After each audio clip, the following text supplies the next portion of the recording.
আসসালামু আলাইকুম। আমার সদ্যীয় বড় ভাই শুকুর ভাই আল্লাহ গরুর মাংস বুনা করকে এখন আর গরুর মাংস তার বন্ধের খাইবার লাই ওই সব চুলাত রান্না করকে সে ব্যাচেলার এই গরুর মাংস আর খাওয়াতে ওনারা হনকন খাইব খাইতে মন বালা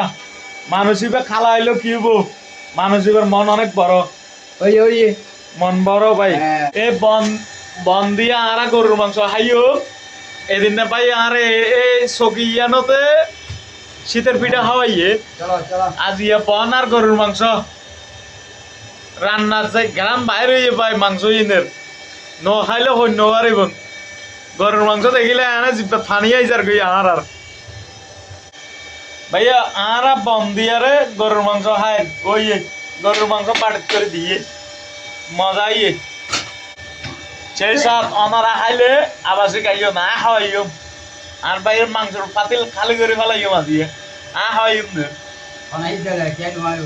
আচ্ছা ওই হয়তো কেউ বলে নোয়াইব আর বন্ধু বান্ধব যে আসো চলি আইও এটার মাংসের পাতিল খালি করে ফেলাইও মাঝিয়ে অহন ছাড়ে দি রাই